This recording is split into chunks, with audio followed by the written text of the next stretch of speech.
Betul. Itulah di antara keluhan rakyat kita yang rata-rata yang bersetuju ya. RM1,200 memang tak cukup. Terutamanya pasca COVID-19 di mana bisnes banyak yang tutup, banyak kehilangan pekerjaan. Jadi kita bersama-sama dengan seorang yang istimewa, Pak Fariha. Oh, istimewa untuk saya jangan. Nanti kamu doktor tak balik rumah. Baik, kita kenalkan Profesor Madya Teknologis Dr. Anwar Shahbali Muhammad, bukan Profesor Madya Sekolah Perniagaan dan Ekonomi Universiti Putra Malaysia. Assalamualaikum. Assalamualaikum warahmatullahi wabarakatuh. Terima kasih doktor bersama kami. Sama-sama Fariha, Nas. Alhamdulillah. Saya orang baru, dia orang lama. Biasa bicara dengan doktor. Teruja doktor berada di sini. Alhamdulillah. Kalau kita lihat apa yang dibicarakan oleh rakyat Malaysia tadi, saya juga tambahkan sedikit statistik di mana kadar kemiskinan negara kita meningkat 8.4% pada tahun lepas berbanding 5.6% mungkin kerana COVID-19.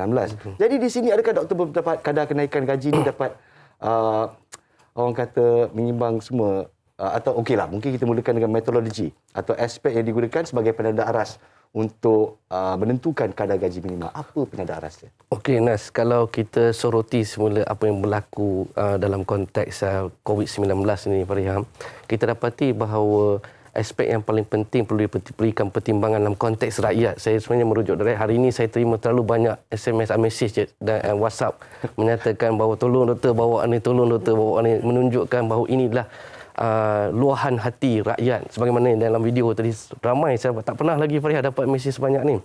Jadi saya nak tunjukkan di sini dalam konteks rakyat dan juga bagaimana kerajaan melihat dari segi penetapan gaji itu sendiri berdasarkan dari 3 perkara yang saya nampak begitu signifikan. Yang pertama, pendapatan pada ketika ini. Apakah pendapatan rakyat Malaysia pada ketika ini? Yang kedua, perbelanjaan. Bila kita memperoleh gaji, kita akan berbelanja. Dan yang ketiga adalah simpanan. Kalau kita perlukan simpanan disebabkan oleh bila berlakunya krisis, maka simpanan itu akan digunakan pada ketika berlakunya krisis. Kita tidak tahu apa yang akan berlaku pada masa akan datang. Kalau saya boleh mulakan dulu sedikit tentang pendapatan pada ketika ini. Kalau kita lihat sebagaimana semua maklum, kita ada B40, kita ada M40 dan kita ada T20. Dan juga pendapatan sehingga 4,850 itu B40. Dan juga daripada 4,851 sampai 10,970 ringgit itu adalah M40 dan juga 10,971 adalah T20. Kalau kita dapati bahawa sebagaimana sebut Nas tadi, salah satu lagi data yang merisaukan sebenarnya adalah purata pendapatan isi rumah bulanan rakyat Malaysia ni pada tahun 2020 merosot 10.3%, iaitu daripada RM7,901 2019 turun kepada RM7,089. Yang lebih merisaukan sebenarnya kalau kita keluarkan T20 yang memperoleh keuntungan luar biasa. Harus diingat, ramai juga sebahagian rakyat memperoleh keuntungan luar biasa semasa T20 dan kita membeli barang-barang tertentu yang lebih banyak sebab oleh COVID-19 ni. Kalau kita tarik keluar mereka, jauh sekali kesannya besar kepada M40 dan juga B40 itu sendiri. Dan juga kalau kita lihat 2020, pendapatan isi rumah kurang daripada RM2,500, bertambah 12.5%. T20 turun kepada M40 yang saya sebut tadi itu 12.8% dan M40 turun kepada B40 20%. Ini indikator yang pertama saya jelaskan pendapatan yang kita hadapi pada ketika ini yang amat merisaukan. Ia belum tambah lagi yang terkini bilangan miskin tegar di Kuala Lumpur yang pendapatan RM1,169 adalah 4 kali ganda naik jika dibandingkan sebelum berlakunya COVID-19. Okey, sebelum dinaikkan 1,200, gaji sebelum tu 1,100, betul tak? Dinaikkan 100. Bila kita melihat, kita dah berhadapan dengan pandemik COVID-19 dan sebagainya, dah beralih daripada T20 kepada B40 dan sebagainya kan. Penurunan ini berlaku. Pada pendapat doktor sendirilah, adakah 1,200 tu kalau naik, tiba-tiba lepas kajian kata, naik 100 lagi. Adakah itu sudah mencukupi kan? Sebab mungkin benda tu melihat yalah, dah RM100, mungkin naik 100 je. Sepatutnya kadar berapa minimum gaji itu? Okay. Fariha, kalau kita ambil kira perspektif majikan atau perspektif rakyat. Kalau kita tanya sebahagian majikan, mungkin mereka rasa kerisauan untuk menaikkan gaji itu sendiri. Dalam perspektif rakyat, majoriti menyatakan bahawa terdapat keperluan untuk menaikkan gaji. Sekiranya dikatakan tidak ada negara yang menaikkan gaji semasa berlakunya krisis COVID-19 itu tidak betul. Daripada berlakunya krisis COVID-19 hingga ke hari ini, lebih daripada 30 negara di seluruh dunia menaikkan gaji minimum mereka. Bahkan tahun ini saja, lebih daripada 20 negara menaikkan gaji minimum mereka. Bukan sahaja negara seperti Australia, negara seperti Europe, seperti Portugal dan sebagainya, bahkan negara Asia sendiri, contohnya Jepun, Korea Selatan dan juga Iran menaikkan gaji minima tersebut. Jadi pada pandangan saya sudah sampai masanya untuk Malaysia menaikkan gaji minima. Sebab ada yang menyebut kalau naik gaji minima harga barang naik. Tapi sekarang ni gaji turun harga barang naik. Jadi bermakna dia sebenarnya bukanlah isu besar sebenarnya harga gaji naik tu, tapi isu paling besarlah kawalan terhadap harga tersebut. Kalau sebab kita acap kali disebut nanti naik gaji ada orang ambil kesempatan naik harga barang. Sekarang ni gaji turun, harga barang naik. Jadi dekat situ sebenarnya lebih kepada kawalan terhadap naik gaji itu, kawalan terhadap kenaikan harga barang, bukannya faktor gaji itu. Jadi saya melihat bahawa menjawab soalan Fareha tadi, saya rasa sudah sampai masanya kerajaan menaikkan secara signifikan. Bagi pandangan saya RM1,500 adalah satu angka yang reasonable, khususnya Malaysia dalam konteks ingin mencapai negara berpendapatan tinggi, berpendapatan tinggi. Saya rasa RM1,500 satu angka yang boleh diterima untuk permulaan kepada tahun 2022. Kita pegang 1,500 tu ya doktor. Jadi saya sedang memantau Facebook, ada juga satu soalan yang menyatakan kadar kenaikan gaji ni harus kata mengikut geografi. Maknanya tempat yang lebih mahal seperti ibu kota dan sebagainya 1,500 dan kadar kenaikan gaji untuk di luar kawasan luar bandar rendah sedikit. Apakah pendapat doktor? Okey, itu salah satu mekanisme yang beberapa negara laksanakan yang mana melihat kepada demografi dan juga geografi country itu sendiri dari segi lokaliti itu. Dan juga kalau kita ambil kira di Malaysia sebenarnya pendapatan miskin tegar tadi lebih banyak di kawasan bandar. Daripada kawasan luar bandar, miskin tegar itu sendiri. Kalau kita ambil kira data daripada IKASIH itu lebih daripada 250,000 miskin tegar di Malaysia ni, lebih daripada 55%, 54% lebih daripada itu datang daripada kawasan bandar. Jadi miskin tegar di kawasan bandar ni lebih terkesan sebab apa?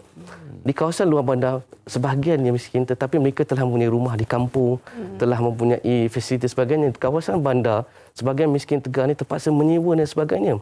Cuma saya nak ulas tadi yang 1,500 tu gaji minima, saya nak beri perhatian bahawa 1,500 ni fokus kepada pekerja tempatan saja. Jangan diletakkan semua orang mendapat 1,500. Sebab apa saya beritahu begitu demikian? Saya banyak kali diberikan maklumat oleh majikan-majikan sebagai majikan yang mengatakan kepada saya, pekerja tempatan yang pada ketika ni gaji 1,200 dan pekerja asing yang gaji 1,200. Kita tengok dua ni perbandingan dia. Pekerja tempatan yang gaji 1,200 kena bayar sewa. Betul.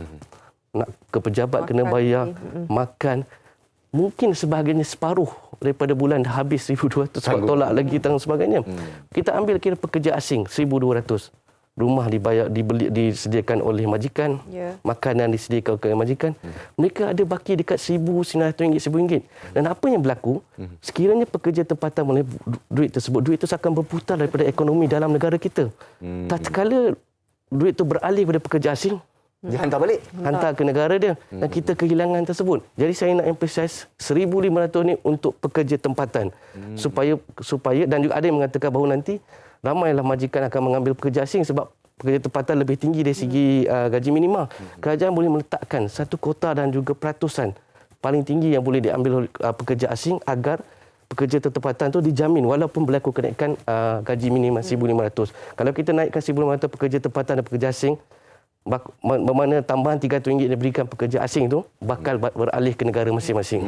Tadi Kehilangan. doktor cakap pasal harga barang kan. Sepatutnya harus diberikan titik tumpuan yang penuh kepada kawalan harga barang ni.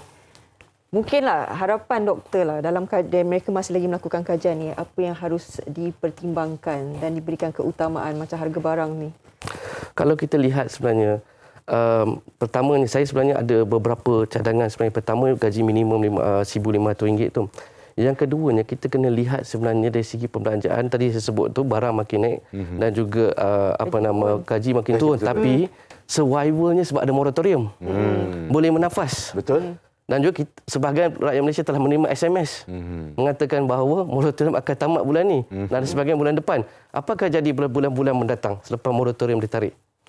Kita akan dapati bahawa ada tendensi dan kemungkinan bahawa kadar bankrupt dalam negara kita akan meningkat. Dan kita dah dapati bahawa pada tahun ini, Januari hingga Mac tahun ini, peningkatan bankruptcy jika dibandingkan dengan Oktober, November, Disember tahun lepas 5 kali ganda. Dan kita bahagian rakyat Malaysia pada ketika ini survive dengan kad kredit dan juga moratorium. Bila diangkat moratorium tersebut, dalam ditambah dengan harga barang yang naik, maka kesannya begitu besar. Sebab itu kerajaan dengan perlu menaikkan gaji minimal selewat-lewatnya awal tahun depan supaya dia dapat mengimbangi antara harga barang tersebut dan survival dari segi membayar pinjaman, hutang dan sebagainya. Itu berpenting juga. Dan juga satu lagi perkara yang saya nak cerita, simpanan rakyat Malaysia yang amat merisaukan. Sebab apa gaji minimum perlu naik Fariha Yunas? Sebab simpanan rakyat Malaysia pada ketika itu amat merisaukan. Saya bagi beberapa contoh. Bank Negara membuat kajian 75% penduduk Malaysia tidak mempunyai simpanan sekurang-kurangnya RM1,000. Yang kedua, MOF Kementerian Keuangan memberikan data bahawa semasa PKP 1.0, 82% sektor swasta hanya mempunyai kurang daripada 2 bulan simpanan. Lakunya krisis, mereka terimpak. Dan juga yang terbaru yang amat merisaukan, 6.1 juta ahli KWSP mempunyai simpanan kurang daripada RM10,000. Bayangkan, daripada 6.1 juta itu, 3.6 juta mempunyai simpanan kurang daripada RM1,000. Kurang dari RM1,000. 3.1 juta ayam. Jadi kalau kita bayangkan Fariha Yunas, katakan pesara umur 55 tahun, bersara. Mereka hidup dari segi jangka hayat lebih kurang sekitar 75 tahun, 20 tahun. Kalau RM1,000 sebulan, mereka perlu RM240,000 untuk meneruskan 20 tahun tu.